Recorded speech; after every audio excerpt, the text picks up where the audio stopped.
Hello everyone, welcome to my new mini vlog.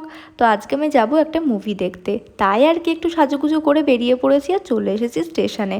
আজ যাব কল্যাণীতে মুভিটা দেখতে। আর ট্রেনটা স্টেশনে আসার পর ট্রেনে উঠেও পড়েছি। আর জানো তো, ট্রেনটা একদমই ফাঁকা ছিল। দুপুরের দিকে ট্রেনটা ধরেছিলাম বলে বেঁচে গেছি। আর এই গরমের মধ্যে ট্রেনে যদি ভিড় থাকতো, অবস্থা তো পুরো খারাপ হয়ে যেত। আর তারপরে তো কল্যাণী স্টেশনে নেমে হেঁটে হেঁটে যাচ্ছিলাম সিনেমা হলের দিকে। স্টেশন থেকে সিনেমা হলটা এতই কাছে যে স্টেশন থেকেই দেখা যায়। আর তারপর তো ভেতরে চলেও এসেছি। আর ওই মুভির টাইম ছিল ওই 4টে থেকে, কিন্তু 4:45 নাগাদ আমি পৌঁছে গেছিলাম বলে খানিক্ষণ বাইরে বসে ওয়েট করছিলাম। আর আজকে আমি এসেছিলাম কল্যাণী সঙ্গম মাল্টিপ্লেক্সে। আর আমি প্রত্যেকবার সিনেমা দেখার হলে এখানেই আসি, কারণ ভেতরটা খুবই সুন্দর আর খুব সুন্দর করে সাজানো গোছানো থাকে। আর কিছুক্ষণ পরে তো 4টেও বেজে গেছিলো। আর তারপর ভেতরেও চলে গেছিলাম সিনেমাটা দেখার জন্য। আর আজকে আমি দেখতে এসেছি সপ্তডিঙার গুপ্তধন। আর সিনেমাটা সত্যি বলতে খুবই সুন্দর ছিল। আর বিশেষ করে বাচ্চারা তো সিনেমাটা দেখে ভীষণই এনজয় করবে।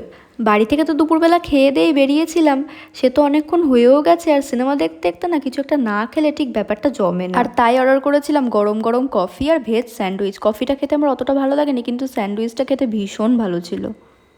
আর তারপর তো সিনেমাটা শেষও হয়ে গেল। সিনেমাটা শেষ হওয়ার পর যখন বাইরে বেরোলাম, তখন দেখলাম আকাশটার এই রকম অবস্থা। কি ভীষণ সুন্দর লাগছে না দেখতে আকাশটা। আর স্টেশনে বেশিক্ষণ দাঁড়াতে হয়নি, খানিকক্ষণ পরে একটা ট্রেন ছিল, সেই ট্রেনটা ধরেই চলে এসেছি রানাঘাটে। আর ট্রেনে তো বীভৎস ভিড় ছিল। আর রানাঘাটে আসলাম কারণ আমরা টুকটাক কিছু কেনাকাটা ছিল, সেই জন্য রানাঘাটে একটুখানি নেমেছিলাম। আর বাড়ি আসার সময় বিরিয়ানি খেয়েই বাড়ি এসেছিলাম। আর বাড়ি যাওয়ার জন্য যেই ট্রেনে উঠেছি সে তো আর এক বিপদ, ঝমঝমিয়ে নামলো বৃষ্টি। আর আমি তো ছাতাও নিয়ে যাইনি। স্টেশনে প্রায় আধ ঘন্টার কাছাকাছি দাঁড়িয়েছিলাম, তারপরে বৃষ্টি থামলো, তারপরে গেলাম বাড়ি। আর আজকের ভিডিওটা এইটুকুই। সবাইকে বাই।